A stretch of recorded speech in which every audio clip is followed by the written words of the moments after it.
Good evening, everyone. Welcome to today's panel discussion session on why cybersecurity is a survival skill in the 21st century. And this is a part of University's press promotion campaign for the book Introduction to Cybersecurity. We will be joined by Professor O.R.S. Rao, Mr. Nirmalendu Jajodia, and Mr. Ajay Singh. I think the title of today's discussion says it all, and there is no need for me to elaborate too much on the importance of this topic. Cybersecurity has emerged as a paramount concern for individuals, businesses, and organizations in the 21st century.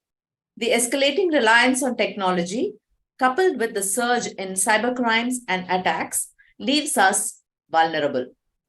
To address these challenges, awareness and proficiency in cybersecurity are essential. Our three panelists are extremely knowledgeable about the topic, and I'm sure we'll have quite a bit to learn from them today. Let me now introduce our speakers for today. Professor O.R.S. Rao. Professor Rao is Chancellor, ICFI University, Sikkim. He has over 4 decades of diverse experience in industry, academia, and applied research. He has extensive expertise in developing higher educational institutions and organizations, both nationally and internationally. Under his leadership, ICFI University, Jharkhand was ranked among the top 10 private universities in the East Zone and among the top 50 in India by independent ranking agencies.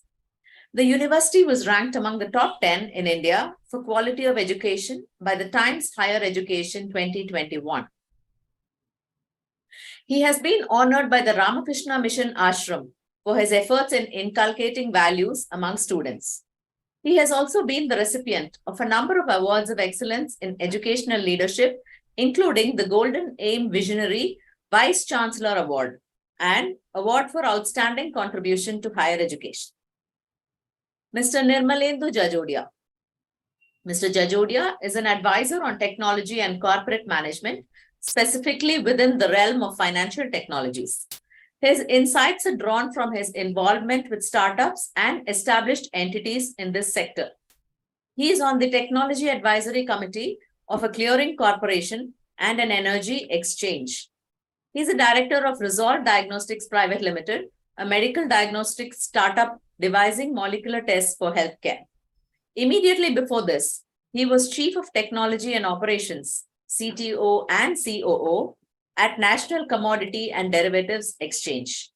He was also a member of the Risk Committee of the Board and Chair of the Technology Standing Committee. He has also worked in the software services industry, setting up financial services and insurance practices at Larsen & Toubro Infotech and Datamatics Limited. He was responsible for setting up and putting into operation the second depository for the Stock Exchange Mumbai. This was probably the first large depository in the world to be implemented on an open systems platform.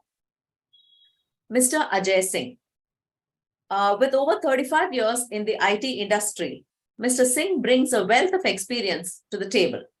He previously held the position of CEO at an award-winning fintech company for over a decade and is a certified corporate director and fellow Institute of Directors. He serves as a corporate advisor and mentor. He has a master's degree from Sheffield Hallam University, UK, and has further specialized in cybersecurity, cyber law, and cyber forensics.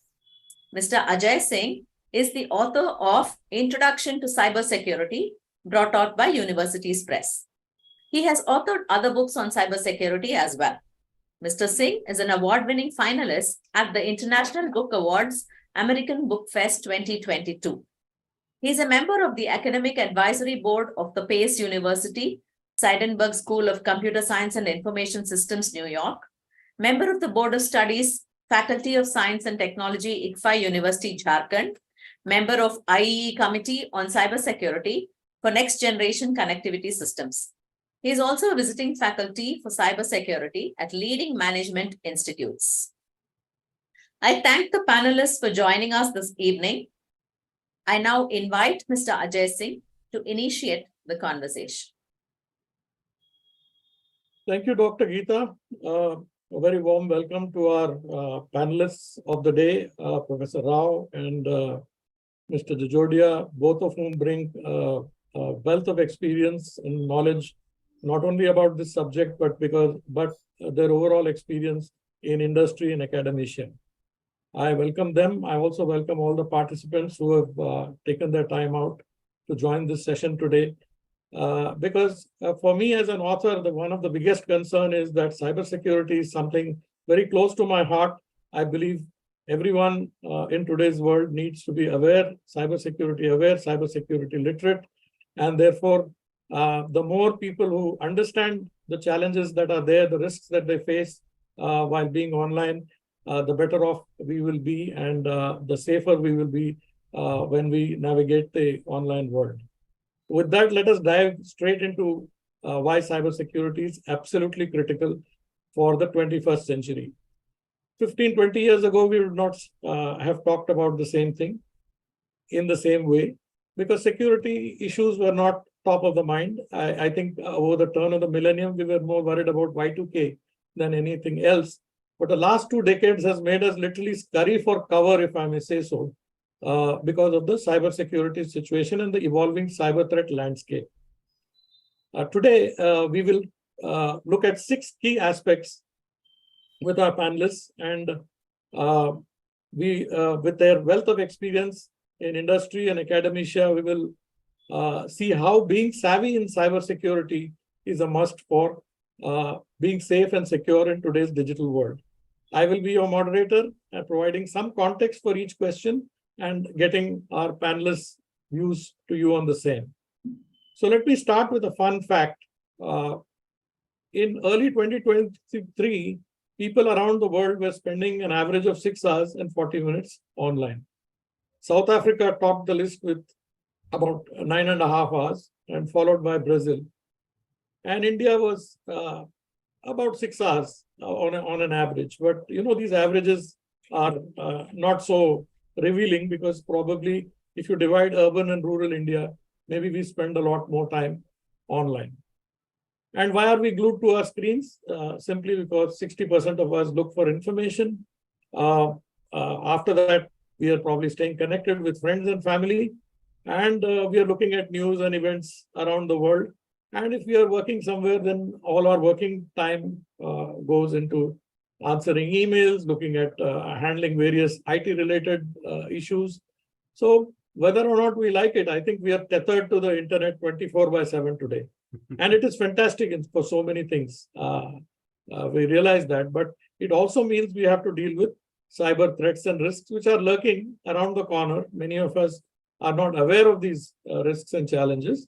But sometimes they say ignorance is bliss. But the fact is that it's better to know, it's better to be aware, so that better to be safe than sorry, as they say. So let me move on to the first thought and question. It's hard to miss the fact that cyber attacks are on the rise. I think if you read any newspaper today, you will see reports of cyber attacks happening around the world. Not only seeing more of them, they're actually breaking records every year. Security magazine said that there are about 2,200 cyber attacks every day around the world. And that's like one attack happening every 39 seconds. So more than around 2 a minute. And some other reports say that it's closer to 4,000 new cyber attacks every day. So that's a staggering number. And this is only going up. Now, here's a scary one, that every 14 seconds, a company falls victim to a ransomware attack. Imagine the financial havoc that can cause. And on top of that, experts are detecting a whopping 560,000 new malware threats every single day. So it's actually a digital arms race happening, maybe behind our back. Now let's talk about us, the users. More than half of all consumers have felt the sting of cybercrime in one way or another. About 1 in 3 have felt it in the last 1 year alone. So that's a pretty high number. And perhaps a lesser known thing is that 75% of all those sneaky cyber attacks and scams start with a seemingly harmless email. Coming closer to India, a recent study by a cybersecurity company, Palo Alto Networks, paints a very concerning picture. And it's important that we look at this data a little more closely. India is facing a significant risk of cyber attacks targeting critical infrastructure, the public sector, and essential services. In fact, 67% of government and essential service entities have seen a surge of 50% in disruptive attacks.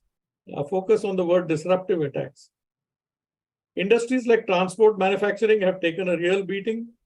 Manufacturing in particular, grappling with the increased risk of IoT devices, that is the Internet of Things, that are connected to the network. And finally, it's not just manufacturing and logistics. Banking and financial sectors are also in the crosshairs of cyber attacks. About 34% of Indian banking and financial services companies believe that cloud attacks will disrupt their business. So all in all, it's safe to say that cyber attacks are a significant risk across various sectors. It's a growing concern that we all need to address. My question to our panelists are as follows.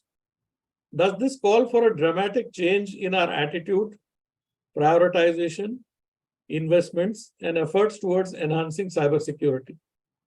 I'll first throw this question to Mr. Jajodia and then to Professor Rao. Thank you, Ajay, and thank you, Dr. Geeta, for the kind introduction. The issue is this. This is not a problem which will get solved just by throwing money at it. Money is important, but more than money, what we require is education. And the education which needs to start right at the bottom level. Unless until, because this is not intuitive.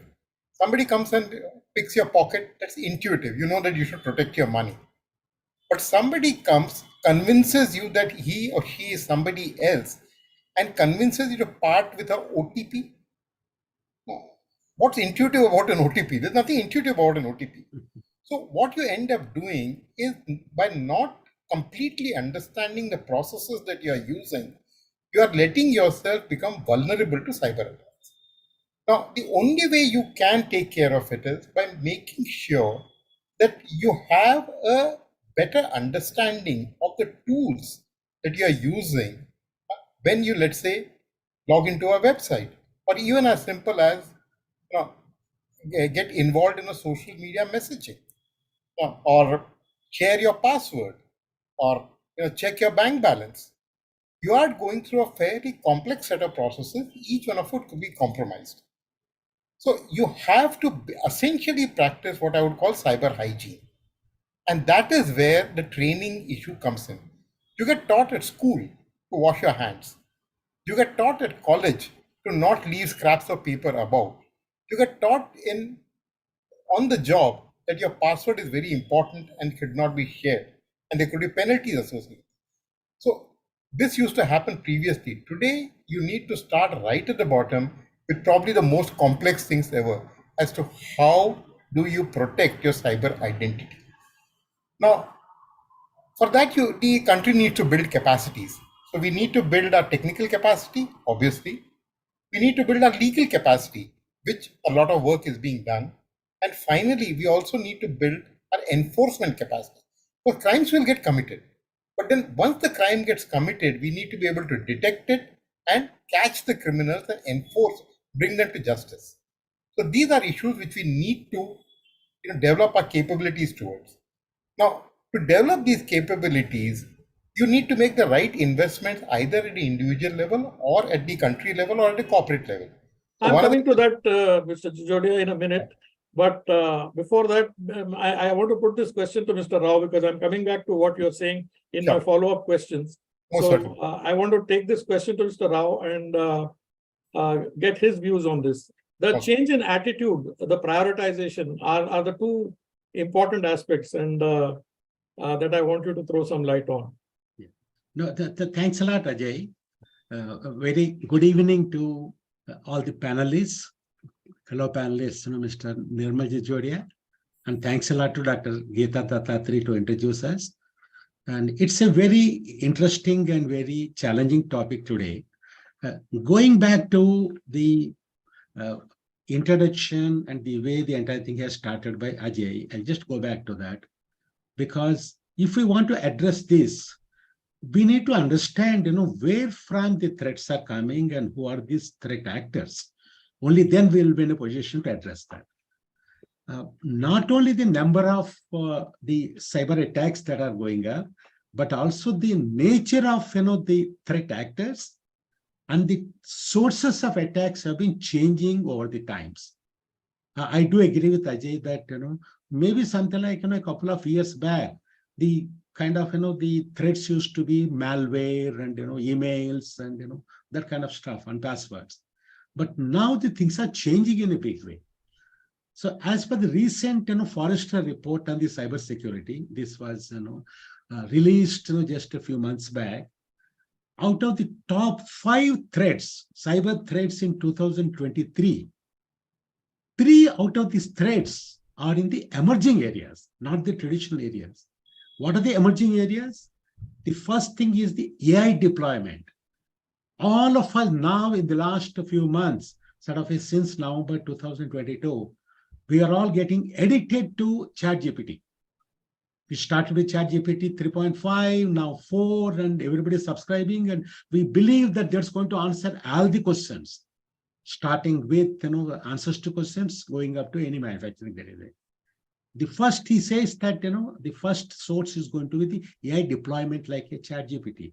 The second one is cloud computing. In fact, Ajay has referred to that a short while ago. Today, the cloud computing and configuring is becoming more and more complex. So that itself is becoming more and more porous. Earlier, we used to say that the internet is porous. Now, I believe increasingly the cloud is becoming more and more porous. The third one he mentions, particularly for the 2023, is the geopolitical. The recent, the war that what we have seen, between Russia and Ukraine. I believe this is the first hybrid war that is being fought, in the sense that it's not only a physical war, it is a cyber war. Earlier, people were predicting, people were saying that there's going to be a threat. We have seen that happening. These are the new threats, he says, that they are coming as far as the 2023 is concerned. Apart from this, the 2 traditional ones, the ransomware.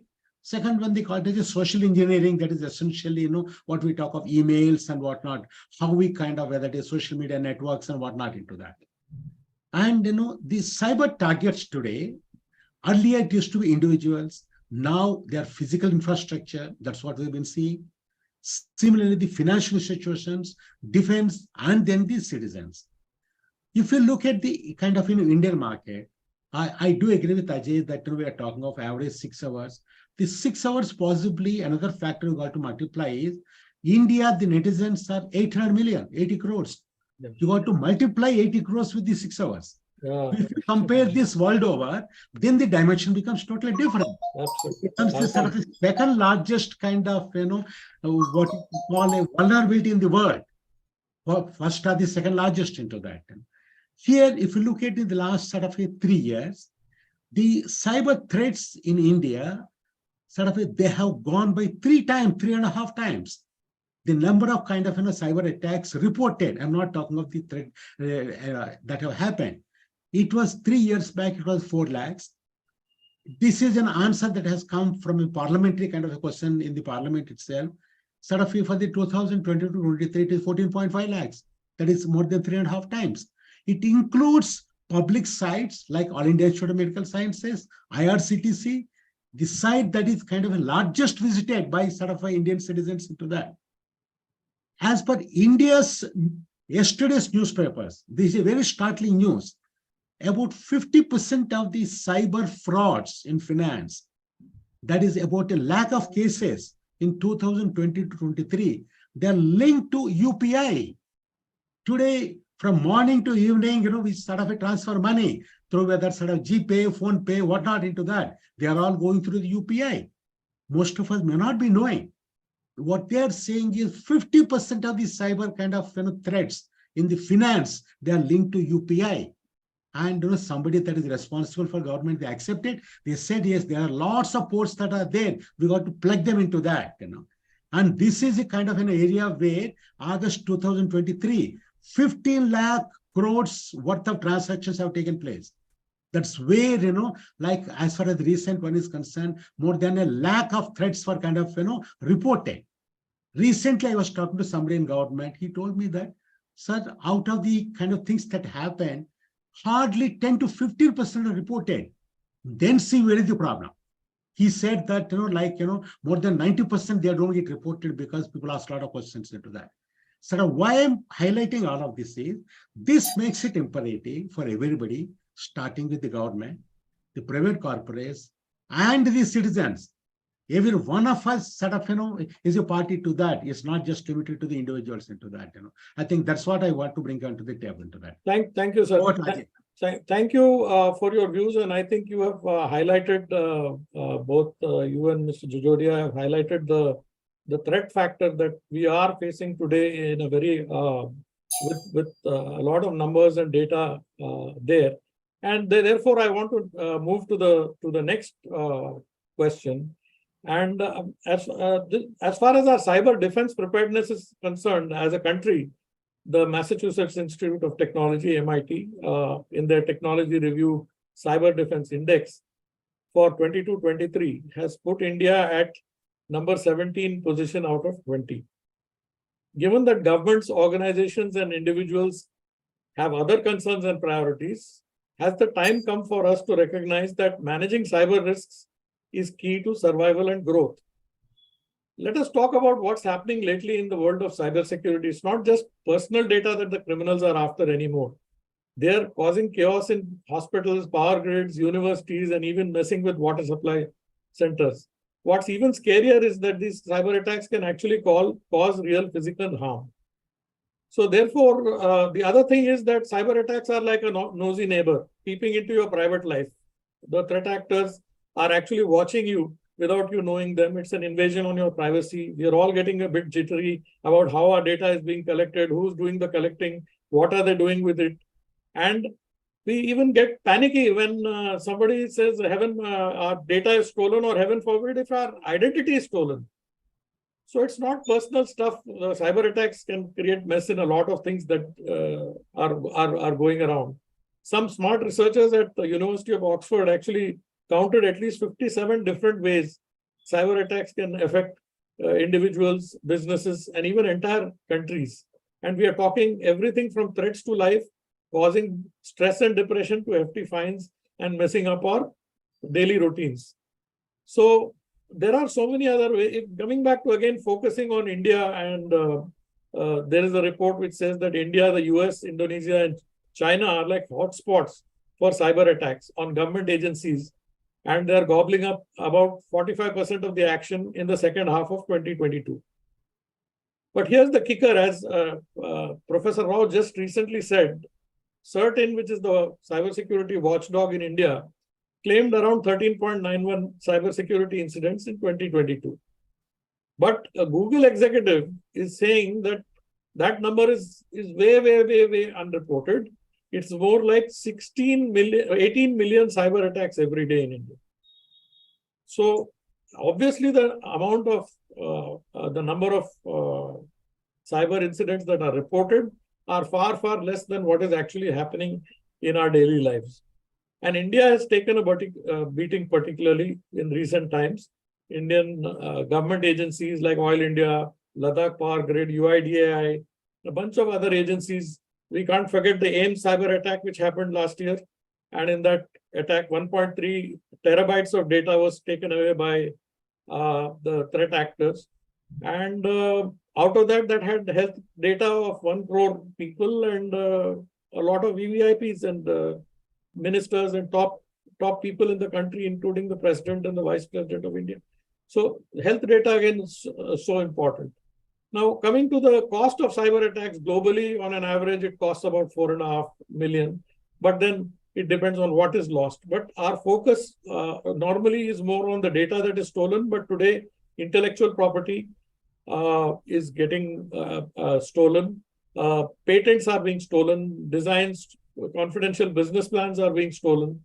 So all this is very difficult and challenging to handle. And about 43% of cyber attacks are happening on smaller organizations which don't have the ability to ward off these attacks.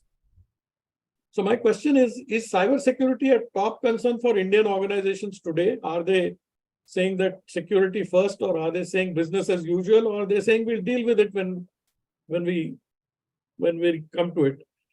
The follow-up question to that is based on the international standards, even if you have to come into the top 10 in terms of cyber defense, whose responsibility is it? Governments, organizations, employees, or tech companies? So to you first, Professor Rao. In fact, it's a very, very interesting kind of, the discussion, what is coming into that. Sort of whose responsibility is this as far as and how to address the sort of a cyber defense itself? There are two aspects. The first aspect is at a strategic level, at a policy level, because the government of India, in fact, if you look at all over the world, whenever any cyber attack takes place, the SEC and FBI, they regulate and say that within so much time, the sort of a cyber attack has to be reported. And after that, an investigation takes place and accountability is fixed. And after that, in fact, as a matter of fact, I was reading somewhere that, in the last about 3 years, over $5 billion were spent by corporates all over the world in terms of the fines. It includes large organizations like Amazon. They spent over $500 million into that, not to talk of the smaller companies into that. As far as India is concerned, at a regulatory perspective, still we are not there at all. And still anything with regard to the kind of, the sort of a cyber security lapses, they're all traced back to the very old kind of IT Act. Because very recently, the Parliament has approved only the kind of, the data privacy. But as far as the Cybersecurity and IT Act is concerned, still it's not revised. Not to talk of, the fixing the responsibility, accountability, and what is the action to be taken. So this being the case, like Ajay has mentioned about, whether it is All India Institute of Medical Sciences, or whether it is IRCTC or Oil India, in all these cases, till date, the public does not know who was accountable for that, what has happened, and who is responsible, and what is action that is taken, either penal or otherwise. Whereas, this is not the case all over the world. So when such is the case, today, like in fact, sometime back in State Bank of India, sort of all the credit cards and debit cards, few lakhs of them were public. Yeah. It simply, SBI simply sent a mail to a few people saying that please be careful, that's all. Beyond that, like what has happened into that, nobody knows. So the first thing in my view, I think the government has to wake up, and government has to put its thing in order and say that, yes, these are the people that are responsible, particularly as far as the public agencies are concerned. Even in the case of IRCTC also, the Indian Railways have, sort of been disowned. They said, oh, it's not our problem. It is the problem of, they said agents. But agents are recruited by the Indian Railways. So this way, what is happening, the first thing is there has to be an accountability fixed. When once there's a kind of a penal action that is there, people will be a lot more careful. That is what is happening all over the world. Sort of that is number one. Number two is, Ajay mentioned about the CERTIN. Sort of a CERTIN is the agency that is supposed to be the watchdog with regard to the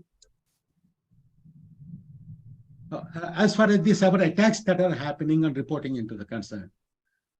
The overall budget of the government of India with regard to the cyber defense is concerned, it was in 3 years, 2019, 22, 21, 22, the government is supposed to have spent about 800 crores, roughly about 270 crores a year.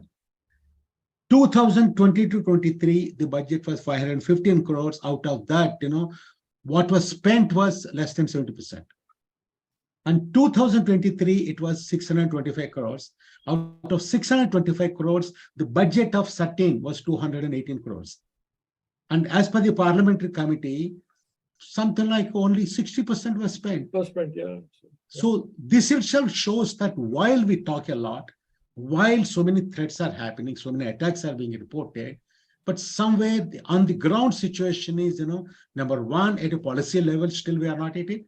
Number two, even whatever little money that is given, because that is not being spent. So that means that somewhere I think we need to bring in that level of a seriousness into the system, into that. Thank you, sir. So yeah, I think that is where it comes into that. Yeah, Then sure. coming back to how much the corporates are spending, all over the world, the global market for the cybersecurity is $220 billion. And as for the Indian market is concerned for the 2022-23, as per the Gartner and various ones into that, it is $2.5 billion.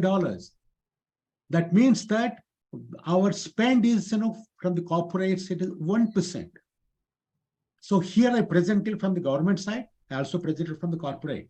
So while we are talking from the shouting from the rooftop, but on the ground, the situation is totally different into that. I think that is something that, unless we address that, maybe attacks keep on happening, but still, we don't know what to do into that. Those are my views, Ajay. Thank you. Before I pass it on to Mr. Jajodia for his views, the good thing is that you might have seen in the last couple of weeks, Google has started trying to bring out cover page ads, which are trying to throw some light on scams and how people can defend. So some tech vendors are taking some responsibility there. Thank you. Nirmal. I think Professor Rao put it well. There is no legal risk of not having good security. If there is no risk, that's the ultimate risk. If I'm not going to lose my job, I'm not going to be punished, then why would I be bothered about legal security? So while it is all very nice to talk about it, unless and until these kind of risks get created by appropriate legislation by the government, it will not work. Now, the problem with legislation always comes out of one thing: enforcement of the legislation. How do you enforce it? So you need the capacity to enforce the legislation. However, we are seeing a change. So it is a bit of a, from the practitioner's perspective, it is a varied marketplace. In the financial sector, if I were to take, just to define the financial sector for you, banking, securities, which is the markets, and insurance. At least two of the regulators have been pretty proactive, starting with the securities industry, because that is what has been the newer industry and more automated. The securities industry, SEBI, has been pretty proactive. And they have, at least privately, started doing information sharing as well, which is something that Professor Rao commented on, that there is no sharing of information when an attack takes place. If you don't share the information, there's no learning. So that has started happening. The banking regulator, which is the Reserve Bank of India, has also now started becoming more proactive, and at least conversations are being held at the corporate level whenever any cyber incident takes place. Banks are called in, they're expected to explain. However, as far as I know, there are no public discussions of what happened, what was the remedy, and therefore, again, no learning. So you have an attack, you get beaten up, you lose money, but nobody is any the wiser, including yourself. Yeah. The larger private organizations are pretty well invested in it, and they are invested in it purely from a point of view of survival. Because they are so automated that in case their systems do go down, they are start losing revenue and market share. So you take the multinationals started that first, and now the local organizations, Indian organizations, have also got invested in it. So, but it varies across industry. So for instance, I'll give you an example of warehousing. In warehousing, when you had a warehouse, you actually got a discount on your insurance in case you did not have any electricity or power. Why was that? Because it was less of a threat to fire. However, without electricity or power, how do you get connected to the internet or do anything? So you had these perverse incentives for not being protected.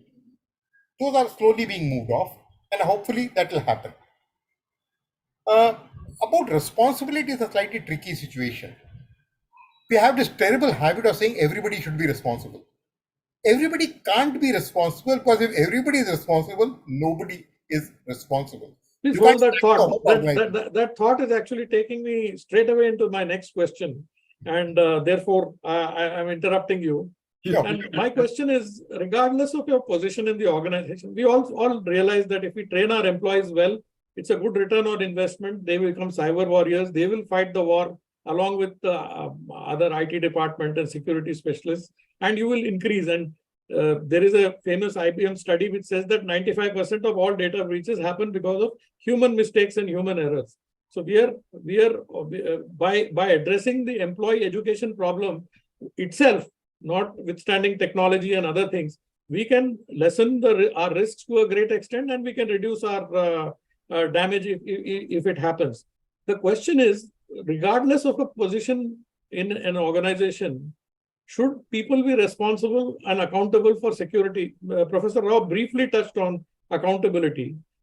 Do we have to fix the accountability? Because right now, default accountability seems to be with the IT department. If anything happens, default accountability is with IT. Now, how do we change this mindset? And then who's responsible? Are the board of directors responsible? Are the next level responsible? Particularly you, Mr. Jajodia, you worked in a highly corporate environment with a completely structured organization, top to bottom. Where will you fix this responsibility? Yes, because in any organization, finally somebody has to carry the can. He or she is getting paid to do that particular job. So most larger organizations today do create the post of a CISO, Chief Information Security Officer. Now, the CISO can be at any level, that's not the important part. But by and large, the best practice is to have the CISO report directly to the chief executive. Because the next in line, because of the importance of technology, the next in line is only the CEO, because the organization shuts down in case of a cyber attack. So the hierarchy that we recommend as a best practice is have a competent CISO in place who is responsible for all cyber security activities. To just add to what you're saying, in the AIM cyber attack, there was obviously a sort of inquiry set up to handle, to find out what happened and how it happened. And interestingly, it was found that the assistant director who was supposed to be looking after security, she was a professor in some other subject, biology or something, and she was handling this job temporarily. Absolutely. And eventually 2 junior analysts were fired from their jobs. Yeah. So is that the level of responsibility for cybersecurity that we are placing in our country? That's something as serious as an AIMS attack, which is really something. In the government sector, I didn't complete my this thing about earlier this thing. The poorest response that we have seen to cybersecurity is in the government sector, which actually impacts the largest number of people. For instance, we have constantly been hearing about data leaking on Aadhaar. However, there is no clear-cut, detailed discussion on it, only denials. Now, as a practitioner, I know that there is data leakage, though not directly from the Aadhaar databases. The Aadhaar databases are completely secure. But if the data leaks out from wherever, the problem is that the data is leaked. By denial, what we have achieved is that we have not fixed the problem. See, today the largest problem with all the central services, which is either UPI or Aadhaar, is that they all publish a large amount of APIs. What sits across the API is not fully controlled.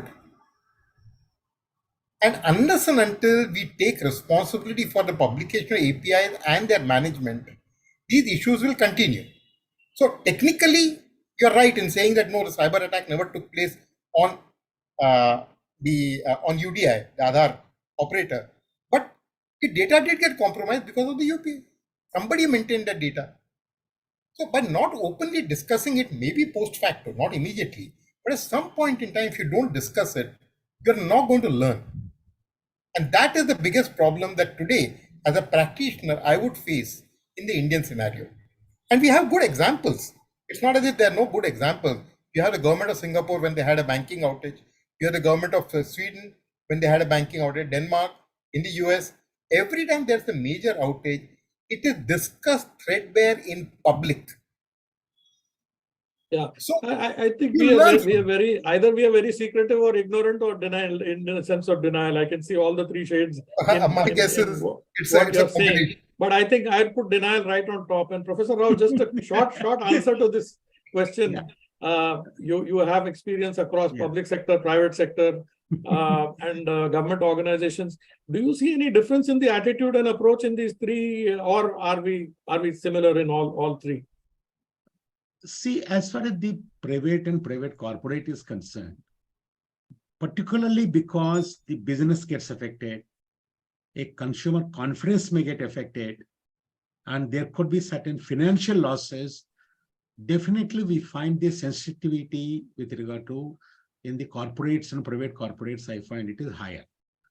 As Mr. Nirmal Jajodia has mentioned, I have seen that, particularly in the BFSI sector, we see that lot more sensitivity that is there. In fact, as a matter of fact, I was talking to some, consulting, companies like E&Y and, the Accenture. So when I asked them that, yes, where are you kind of, doing any business? In fact, as a matter of fact, I should say that, being a part of the university, we wanted to draft some policy with regard to the cybersecurity. When I approached E&Y, what they said is, we don't have time. They said that their hands are tied because they are busy with particularly with the BFSI. So that gives to the point that as far the BFSI is concerned, they are serious. Yeah. They're spending kind of time and efforts. Whether public sector or private sector doesn't matter. Whether it's BFSI public is sector, private sector, because that's a there's a financial loss involved, even for the public sector also. If there's a credit card loss, bank loss that is there, suddenly somebody can take a legal action and do something into that. So coming into as far as the accountability part is concerned, today I agree with you that whenever any cyber attack happens, the finger pointing is always to the IT. Poor guy, one IT, the soul that is there, and whether or not he's responsible, he or she they made the scapegoat. But then in this process, what happens is all the bosses over, they escape, and all the operating departments also will escape. Because of they said that we are ignorant. So in my view, there are two aspects. One aspect is the data. Data is the fuel, and fuel that is the thing that is running on a continuous basis. The second is the policies and particularly the procedures that are there. Because we talk of IT systems, behind every kind of IT system, there are certain processes or procedures that are there. So we can't find fault with the programmer. The program is written, in fact, Ajay knows, myself knows, we have been in the IT industry for the last so many years, 40 years, The logic for that is sort of dictated by the user department and the top management. So to that extent, as far as the policies with regard to policies and procedures, with regard to the data and process handling is concerned, the top management, starting with board of governors, have to take responsibility. And there have to be policy with regard to a cyber defense and the data. And this policy has to emanate from the board, because ultimately they are accountable. They can't simply leave it to even the CEO and CIO or maybe CSO. Yes, they will come later. But at a policy level, it has to be enunciated and approved by the board of governors, and they have to take responsibility. Sorry to stop you there, but I'm getting a time signal that just as the discussion is getting warmed up and we are getting more deeply into the discussion, I have a time signal which says that we have to wind up in 10 minutes because we need to leave some time for Q&A. So I'm going to quickly pose a few questions and request short answers from you. And I think this is a positive side of cybersecurity that I want to touch on. And I want to look at what are the job and career advancement opportunities for cybersecurity professionals. I'll just make 2 points on this. One is that the world over, they say that there are about 3.5 billion open jobs for cybersecurity professionals. And closer home, NASSCOM, which is India's IT industry organization, says that about 1.5 million cybersecurity jobs will be created by 2025. So, and there are varieties of jobs in the cybersecurity industry. As we know, it's not a one trick pony, and nobody can complete the entire field of cybersecurity in one go. My third data point is that the digital data, personal data protection bill that has just got passed in August 2023 is going to be implemented. And to implement any privacy regulation, we need some cybersecurity people. So my question is this a good career option? Given all this, what would you recommend cybersecurity as a career, Mr. Jajodia, to all the youngsters who are on this? Let me put it this way. I do help organizations with recruitment at times, basically part of their recruitment panels. It is easier to find a CEO, but it is almost impossible to find a good, competent Chief Information Security Officer. So that is the dearth of talent, starting from the top. Second, even at the lowest levels, which is, let's say, at the trainee engineer levels, most of the engineers who come in are trained in either programming or they are trained as process auditors. So let's say they come from a finance or a accounting background. What we require today is a melding of the two professions, the process part and the technology part. So the process people need to be educated in technology and the technology people need to be educated in process. These two together are the requirements. If both the requirements are met, then we do see a huge demand for such people. Otherwise, most companies today run in-house programs or sponsor people for training programs so that they can achieve this qualification. So there is a huge shortage. You can't get people, but we do not have a sufficient number of trainers, teachers, and training programs. But can people who train themselves, who go through certification courses, participate in cybersecurity initiatives and programs and become part of since we don't have a ready-made security force today, can they incrementally enhance their knowledge and can they incrementally learn through different certification courses, as I said, and also degree courses? Yes and no. Yes, because yes, you can, once given a minimum background, you can build on that. It's not a problem at all. But you need to have that minimum background.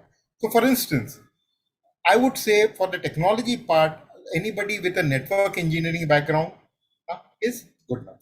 Some amount of exposure to technology is good. Similarly, in case of process, some amount of exposure to auditing or accounting is useful. So you can build on that after that.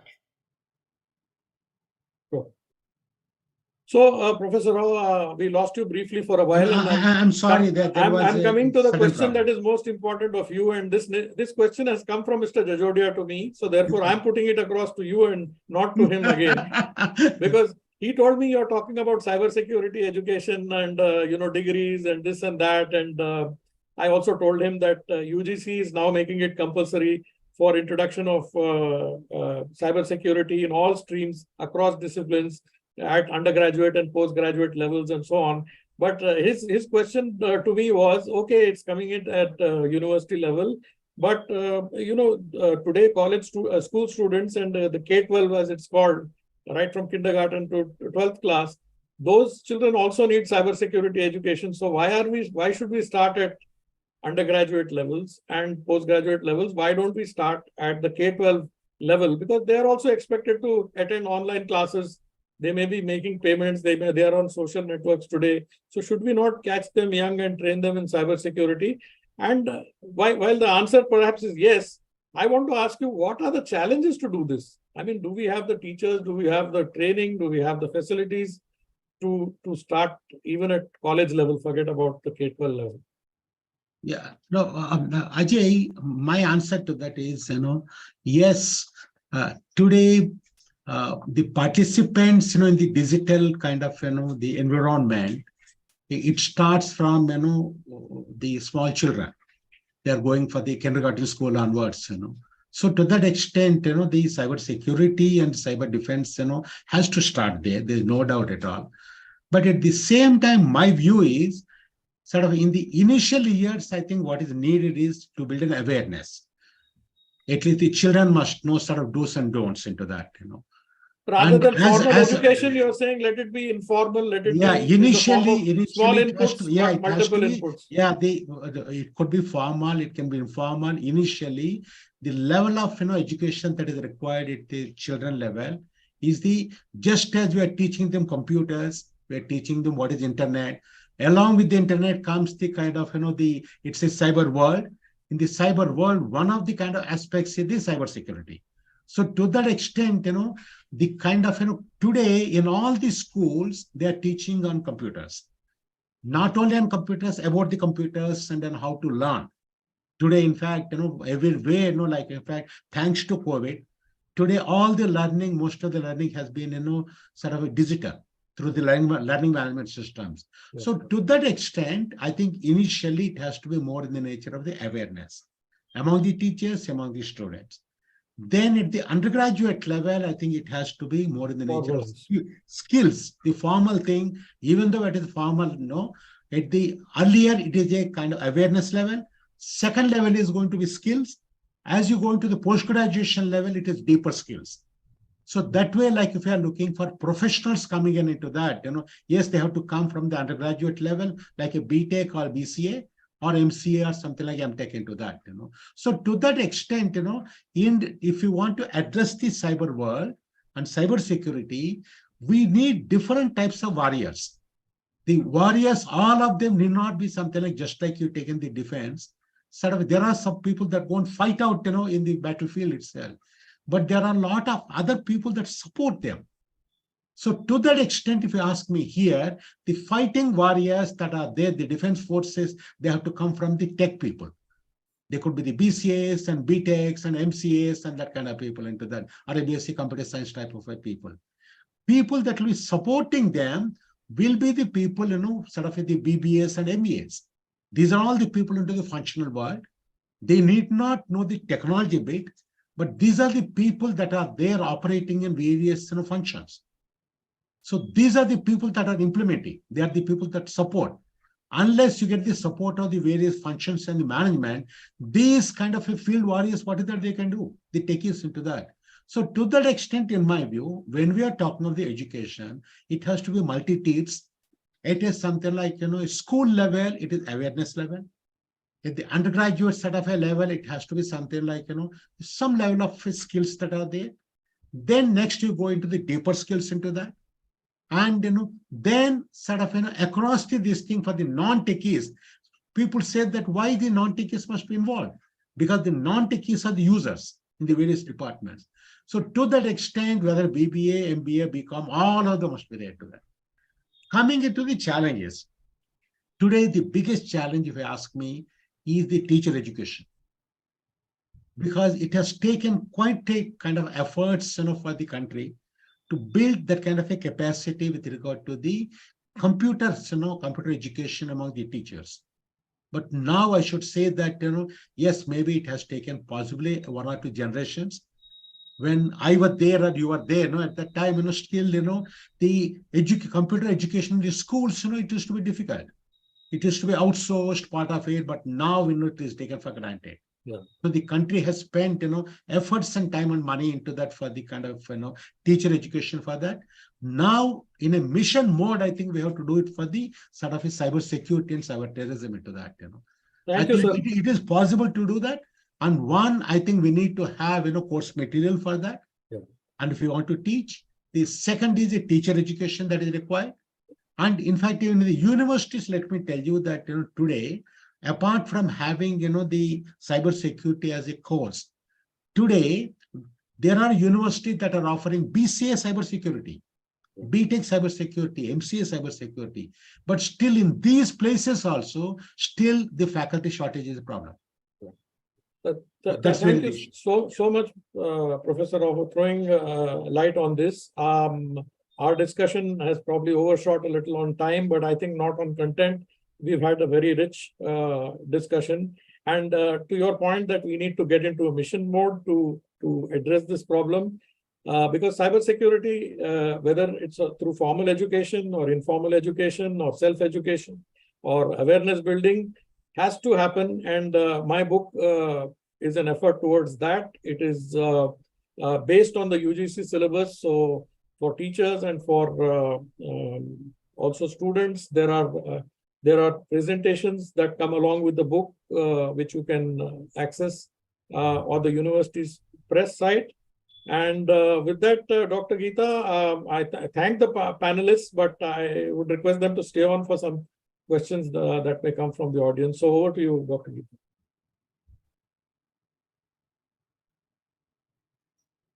Thank you, Mr. Singh. So we've heard from the experts, and it looks like the discussion was so animated, it could go on and on, but we do need some time for the questions and answer session. So the participants could type out their questions and I will read them out. For now, I will read out the first question that we have received. What are the best practices for protecting non-technical regular employees from cyber attacks? So may I throw this to Mr. Jajodia, this question? What are the best practices and where can these best practices be accessed for non-technical people to deal with cyber? The best practice is essentially education. So every employee, just like whenever he or she joins, is taken through an induction training program. The induction training program must include the cyber security processes and practices followed in the organization. But every organization has different kinds of activities and the level of cyber security protection required is different. So what is required in a bank is very different from what is required in a transportation agency. So the best practice essentially implies that you have an induction training program which is compulsory, which has to be attended, and you repeat that program at suitable intervals for the company as a whole. And the second part of it is that you test the learning. So you create mock attacks across the company and see what the impact of that mock attack was. So you actually send out phishing mails, which obviously do not cause any harm, but you send out a phishing mail and see how many people clicked on it. And since you have the data on who all clicked on it, they need to go through a refresher course. There's a limit obviously to it. So the first time and the second time you go through a refresher course, the third time, unfortunately, you may go through a refresher job. Thank you. That is the if I may add one more point to what Mr. Jajodia said. A collection of best practices is available in some frameworks like NIST and ISO 27001, which many organizations across different industries have adapted and implemented in their organizations. And as he said, part of the induction training is actually centered around these frameworks, which if the organization has implemented it, it makes it repeatable, it makes it continuous. So therefore, it's not a one-time, one and done type of situation, because cybersecurity is not a one and done situation. It's continuous, and we have to address it on an ongoing basis. We have our second question. Are certain operating systems more secure than others? Professor Rao, would you like to take that? So if you ask me, operating system is also a program, a computer program. It's a computer program that is, prepared or programmed by an individual, a human being. So whenever there's any human interaction, yes, there's bound to be a mistake or there are bound to be bugs. So that way, like irrespective of whose operating system is that, whether it's an open kind of operating systems, or proprietary operating systems, we have seen bugs, and bugs, sort of they keep on getting, sort of rectified. But the only thing is, if there's an accountability, if there's a ownership for the operating system, such of those bugs, can get reported easily and they can get, debugged very easily. But whereas, there are certain operating systems, which are open source. If it is an open source, there the accountability will be limited, and it may take a lot more time sort of to rectify that. So beyond that, it's unfair on our part to say that some operating systems are better than something else. It is unfair.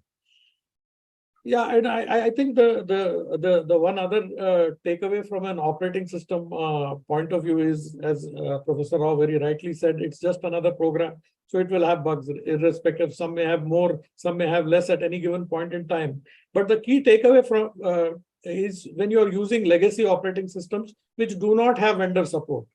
Now, those are actually red flags which must be raised immediately, so that, if you don't have vendor support, that means you're not going to get any updates, you're not going to get any security updates, and therefore, the quicker you get out of them, the better off you are. No, I fully agree with Ajay. Not only legacy, even for the current running operating systems also, every vendor gives a timeline. Yeah. There's a sunset clause. They Correct. say that even for the Windows also, they say that this operating system, even though you can use it, they say that there's sunset clause with regard to the support. So I think that is something that strictly we have to implement into that. Okay, the next question is from Uday Shankar. He says, there is a shortage of normal faculty in technical institutions. What is to be done today to deal with this problem? Professor Rao, I think, is in the best position to answer. I do understand. I think education is key to everything. Yeah. See, as far the faculty shortage is concerned, it's a common phenomenon, in India, and not only India, all over the world. Because what's happening is, as we increase the number of students, the number of faculty increase, is becoming difficult.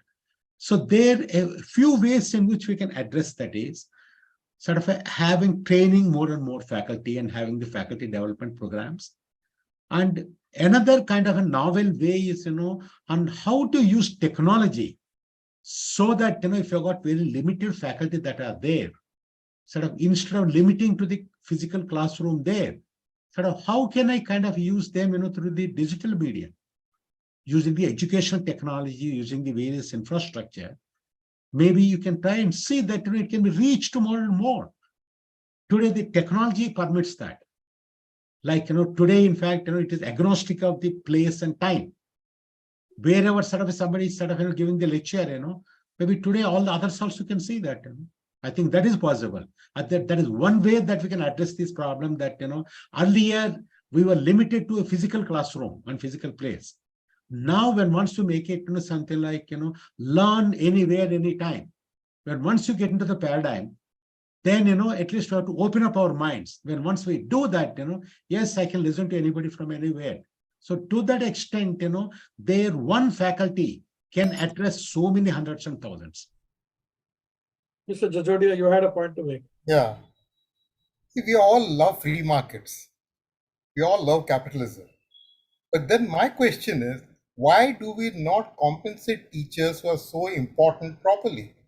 If teachers are so important in the overall value chain of both society and industry, if we do not compensate them properly, we are going to have this problem constantly. It's not going to go away. If the teacher is not respected and does not have the self-respect because he or she has not been compensated properly, then you're not going to get teachers. How many teachers are purely going to sacrifice everything else to become teachers? We all try to brush this away by saying teaching is a noble profession. But even noble professions have to eat. They too have, their families have aspirations. We need to bring up the cost of education such that teachers are properly compensated. Till we do that, we will not solve this problem. Rest is all balm. It's just a pain balm. It does not solve the problem. I think that's a very valid point, but it's also such that industry is willing to pay far more, perhaps, Yes, for it is. cybersecurity talent. And as Mr. Rao says, then the answer is to reuse digital resources again and again, and in a way that we bring down the cost of education. At the same time, we are able to reach more people. And in a country like ours, 800 million people, he said that, right, in the early part of the discussion. So 800 million people, the way to reach is perhaps use more digital education. Okay, we have the next question. Is antivirus software necessary for mobile devices as well? Jajodia. Absolutely. There are good protections, but an antivirus gives you better protections. Today, antivirus is getting integrated into the operating systems. It's not that it's not essential. It is just that quite often it is not required as a separate product. It is integrated into the operating system as one of the operating system services. But having, as I say, a belt and braces approach is a good approach. So antivirus software, I would unhesitantly recommend that you should have that. Okay. Then we can be prepared to face cyber threats and attacks, but we may still become the victims of hacks or scams. So if this happens, what do we do? So this is the fait accompli situation. If it happens, what happens? Yeah. And if it happens, what happens, and what should we do? And I think we should be prepared for that as well, because none of us are safe in spite of whatever we can do from a security point of view. There is little that we can do if we are actually facing a cyber attack or becoming a victim to the scam knowingly or unknowingly. I think there are a few things that come to my mind, and those start with reporting any of these incidents as soon as possible to some authority, whatever that authority is, because maybe certain is not the right authority for an individual facing a scam. Perhaps his nearest police station is the right authority, or the cyber police station is the right authority. So therefore, going to the right authority is the first step, and it should happen early in the scam. Very often you read in the newspapers that people go to the police and enforcement agencies after they have lost 40 lakhs, 50 lakhs across 10, 15 transactions. So then it is too late actually to report anything. There are, as far as industry is concerned, there are clear guidelines that certain has given that these are the kind of attacks that you must report. Of course, they've placed some impossible timelines like 6 hours. I don't know whether that's feasible to implement it. But the point is that there are clear guidelines as to what is to be reported and what is not. When it comes to an individual, though, there is a challenge, because the individual has to decide for himself whether he should expose an extortion issue to somebody or even his own family, or should he go and report it to somebody else. I think the important thing is to report it to the authorities at any early stage, at the earliest stage you can find. Second, if it's a malware kind of attack, just pull your machine, everything out of the internet, so that the infection doesn't spread further. Keep backups for your files. Use virtual private networks so that your data is encrypted and data doesn't get lost. And of course, there are many other ways that people can use preventive mechanisms. Like nowadays, multi-factor authentication is available on email platforms. It's available on social media networks. So just a precaution, if it's a painful thing to use multi-factor authentication. You need one more layer, one OTP will come, and one, you have to kind of go across systems, and then, but the point is that it will keep you safe. So whatever are the safety measures, I think Mr. Jajodia talked about cyber hygiene. This is referred to as cyber hygiene. I think that is basic knowledge that any computer user, old or new, senior citizen or child, I think needs to be aware of, because then only they can be reasonably secure, I would say. And reporting at the first when you first notice the event is very, very important. Thank you, Mr. Singh. I think we'll just restrict ourselves to one last question. Is a firewall and internet security sufficient for an organization to protect it from cyber attacks? Mr. Jajodia. Number one, I would use a few adjectives. A properly configured firewall is necessary, though not sufficient. Because if the attack takes place from inside the firewall, which is where most of the attacks, crimes are at least taking place by insiders, then a firewall is not going to protect you. Because the criminal is already sitting inside the firewall. So it is not sufficient, though necessary. So thank you very much for that short but very, very accurate answer. You can see there are lots of ifs and buts when it comes to cybersecurity. Yeah. And there is no absolute answer or absolute clarity on the subject. But I think this discussion has been fascinating, and I am very thankful to the panelists for sharing their views so candidly. And I would have loved this discussion to go on forever, but I think we've got sum and substance of what they wanted to bring to our audience today. And thanks to Orient Black Swan also for arranging Yeah. this event. Yeah. At so this back to you. juncture, I would like to thank our speakers for their time and for a very interesting and engaging discussion. Like Mr. Singh said, it could go on forever. I'd also like to thank all the members of the audience who have tuned in today through Zoom and YouTube, and for the questions that came in from you. We hope you enjoyed this discussion. If you would like to order the book Introduction to Cybersecurity online, the QR codes will be on the screen. So I would like to say thank you and good night. No, Thank from you. my side, I would like to thank the Orient, Black Swan, group, the management, and also Mr. Ajay Singh, to have given me the opportunity to participate in today's, very interesting discussion. Most Thank you very welcome. much. Thank you. In Thank fact, you. I have gone through the book, that is authored by Ajay Singh, and that's a very good book. Not only it is compliant with the UGC guidelines, but also it is very, very simple. Because what we find is some books are, they are very difficult to kind of make out. For the students, the book has to be starting with the fundamentals, and it has followed all the kind of, the methodologies of a good pedagogy as far as the students are concerned, So that's a very good book, and I recommend that, for all the universities and the certificate colleges. So thank you very much. Thank you so much.